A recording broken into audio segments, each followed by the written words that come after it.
Assalamualaikum. Nama saya Muhammad Afzam bin Muhammad Fakri. Nombor pendaftaran saya 01 DAM 21F 1071 dari kelas DAM 1C. Okey, hari ini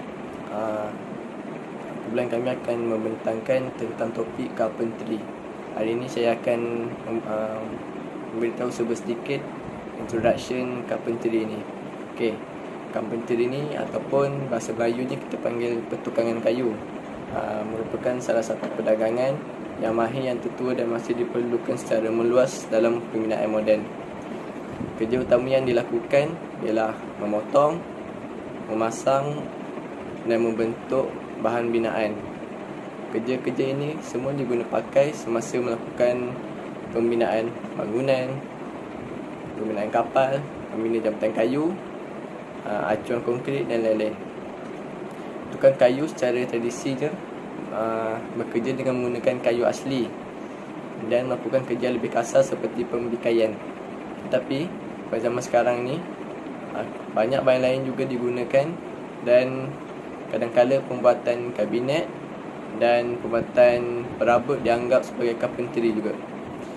Mengikut statistik di Amerika Syarikat, lebih kurang 98.5% tukang kayu adalah lelaki, dan yang merupakan pekerjaan keempat yang paling didominasikan oleh lelaki pada negara tersebut pada tahun 1999.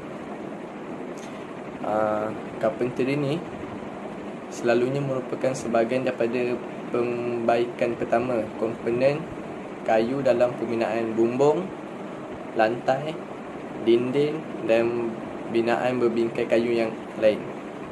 Tukang kayu juga mungkin perlu membina tangga, memasang bingkai, pintu, memasang tingkap dan sebagainya. So, kesimpulan yang dapat saya buat, ilmu carpentry ini adalah asas yang diperlukan oleh manusia untuk sesuatu pembinaan. Jadi itu je lah sedikit pengenalan carpentry daripada saya. Sekian, terima kasih. Saya Amir Haris bin Muhammad Syarul Nizam, nombor metrik 01 DM 21F 1077.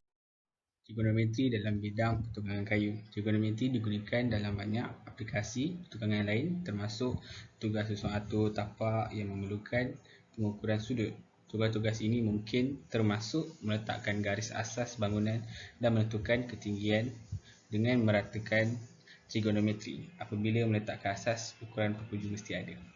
Assalamualaikum warahmatullahi taala wabarakatuh. Nama saya Muhammad Aikal Akmal bin Muhammad Hafiz daripada DAM 1C. Nombor metrik saya 01 DEM 21 F1075. Ini saya akan tunjuk cara-cara untuk dapatkan sudut dan panjang bagi sebuah triangle. Okey, saya ambil contoh dekat sini, gambar bumbung sebuah rumah kayu. Sebab apa bumbung ni bentuk dia segitiga. Okey, so dalam maklumat ni, dalam gambar raja ni, dia just beri maklumat sudut B dan sudut C. So kita akan cari sudut A. Manakala panjang, dia just bagi panjang A dan kita akan cari panjang B dan C. Okey, so kita pergi dekat sini, kita akan mengira. So tadi diberi sudut C dan sudut B saja. Okey, 180. Kita kasi sudut A 180, tolak 40 untuk sudut C dan 45 darjah untuk sudut B. So kita kena dapat sini sudut A 95 darjah. So kita dah dapat satu sudut A. Kita akan cari panjang B pula. Panjang B dekat sini, panjang B. So kita akan cari panjang B. Kita akan guna formula B over sin B sama dengan A per sin A. Okey, sebab kita nak cari B, so kita akan guna B depan lah. So kita pindah dulu sebab nak cari B saja. So B sama dengan A sin B plus sin A. Okay, just masukkan je info-info yang kita dapat tadi. B sama dengan A kita tadi ada kat maklumat 10. Sin B tadi B 45 per sin A.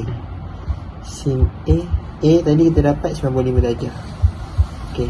So kita tekan kalkulator dan kita akan dapat B sama dengan 7.09 meter. So kita dah dapat panjang B. Kita akan cari panjang C pula sebab panjang C tak ada. So untuk panjang C saya akan guna formula ni. Kita just masukkan je C dia kuasa 2 pindasannya akan jadi punca kuasa lah. So macam ni kita akan punca kuasakan dia. A tadi 10 meter kuasa 2 tambah B tadi kita dapat 7.09 kuasa 2 tolak 2 A 10 panjang B 7.09.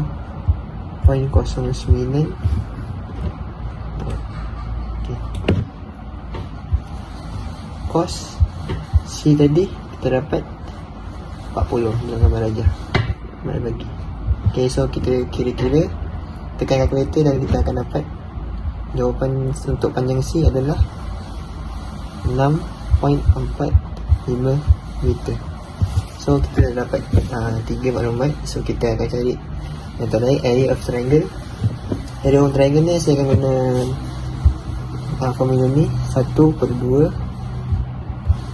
A tadi 10 dan B panjang B adalah 7.09. Sin C adalah C 40. So tekan kalkulator kita akan dapat jawapan untuk area of triangle 22.78 meter. So itu je yang kira untuk mengira triangle yang sini lah. Okay, so sekian, terima kasih. Assalamualaikum dan hai. Nama saya Muhammad Farid Amini bin Rosli. Nombor pendaftaran 01 DEM 21 F1072, kelas DEM 1C. Seterusnya ialah kesimpulan. Trigonometri dalam carpentry dapat membina atau menghasilkan kerja yang lebih kemas dan baik. Antara kerja utamanya ialah untuk memotong, memasang serta membentuk. Antara binaan yang menggunakan carpentry adalah binaan bangunan, kapal, jabatan kayu dan sebagainya. Penggunaan carpentry dapat menemukan bentuk dan saiz yang diminta dengan tepat. Selain itu, dengan penghasilan yang bagus dapat menampilkan bentuk yang kemas dan cantik. Sekian, terima kasih dan Assalamualaikum.